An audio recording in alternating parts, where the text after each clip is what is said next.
今天我们来看由九路飞香写的《玉娇记》下卷，恰似故人归第14章风声下集。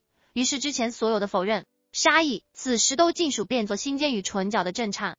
师父两个字从他口中吐出，而这两个字对大国师而言意味着什么？他身后的顺德公主一清二楚。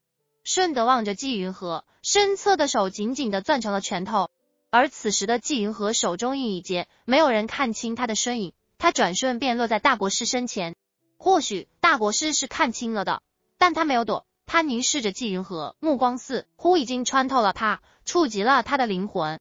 大国师不躲不避，像是已经等了这一刻许久一般。他看着纪云禾被震断的手臂，在风的帮助下再次抬了起来，看着他手中结印的光华，直至那光华照亮他漆黑的眼瞳，同时也照进他百年以来从未曾打开的心底深渊。狠狠一掌，没有半分犹豫地击打在大国师的胸膛之上，同样是在他心口的位置，但结果全然不同。大国师心口处的护体仙印刚刚开启，光华流转不过一瞬，便像是被阻碍了一样，只是徘徊在那受击之处，散发着颤抖的微光。忽然间，咔的一声，光华破裂，护体仙印碎了。而大国师却似什么都没有感受到一般，不挣扎，不反抗，只静静地看着纪云禾。你一直都在。他想着纪云禾先前说过的话，嘴角竟然勾了起来，你一直都在。护体仙印开裂的缝隙越来越大，大国师唇角渗出血来，他未动未擦，只注视着面前的纪云禾。听着护体仙印清脆的破裂之声，纪云禾冰冷的面容终于流露出了片刻的动容。我生死之前护你性命，与你护体仙印，不是想留你在人世，将这人世变为炼狱。你想杀我，求之不得。大国师的神色无丝毫苦痛，随着他心口的光华在纪云禾的掌下慢慢消散，他竟似释然一般微微笑了起来。他说着这话，好似已经等了这天许久一般。纪云禾唇角微微颤动，绕在他身上的风却变得更加汹涌。他咬紧牙关，那所有的风都绕着他，向他掌心传去。风声呼啸间，大国师心口的护体仙印光芒越来越弱，在最后一声破裂之响后，光华彻底消失，护体仙印破碎，力道散于四周，摧草折没。那边一直被大国师的法术压制的林浩清，此时终于获得自由。他翻过身来，在地上痛苦的咳嗽，而纪云禾的眼睛在此时开始慢慢闭上，泪水悬在他的眼角，将坠未坠。大国师却笑着看他，终于在纪云禾的眼睛将要彻底闭上时，一声厉喝自大国师身后传来：我不许！顺德疯狂地扑上前来，他怒吼着，在所有人都未反应过来的时候，他五指化爪，径直从大国师的身后杀上来，似刀如刃的指甲衣瞬间从背后穿透了大国师的身体，鲜血登时从大国师背后涌出。大国师微微转头，身体里残留的无数灵力尽数通过顺德的指甲被他吸入了体内，巨大的力量瞬间涌入顺德的身体里面，让顺德的面容变得扭曲又狰狞。他狂笑着，哈哈哈，要杀你，只有我可以杀你，哈哈哈哈！他发疯了似的笑着，拼命地吸取大国师身体里的力量。而此时护体仙印已碎，大国师已受重创，再难推开顺德，而面前的纪云禾周身的风却在慢慢的退去，纪云禾的眼睛终于彻底闭上。大国师一抬手，却是用最后的力量将纪云禾送到了长义的怀里。走！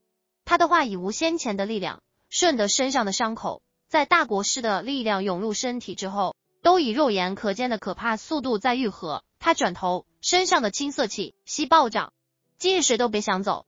他尖利的笑着，你们都得死在这儿，你们都得死在这儿，从此以后这天下就是我的了，哈哈哈！长义抱着纪云禾，施术过度令他行走已十分艰难，在铺天盖地的青色气息之下，他极难再凝聚法术，哪怕御风也是不行。长义看了一眼远处还趴在地上痛苦咳嗽的林浩清，在大国师的那一击之下，他的身体似乎也受到了重创。死局！正是危难之际，忽然间天边一道白色的光华划过，从天而落，砸破顺德公主以那青色光芒布下的天罗地网，落在地上。长义未看清来人的模样，只觉手臂被人一拽，下一瞬他便看见林浩清也出现在自己身侧。来人一手一个，不过转瞬之间，便带着他们再次撞破顺德的青光，冲上天际，彻底离开了顺德那间瑞笑声可以到达的地方。几人被救走，顺德却并不着急，他将大国师身体中最后一丝力量尽数抽取，随后便将大国师推开。大国师踉跄2步，趴在地上。他已有许多年的时间，未曾以这样的角度看过大地，也未曾以这样的角度仰望他人。他转头看着顺德公主，这个他因为自己的执念一手养大的女子，因为力量的涌入，让他的一张脸变得可怕至极。那些未曾治愈的伤疤，此时被青色的气息填满，横亘在他脸上，宛如树根交错，尤为骇人。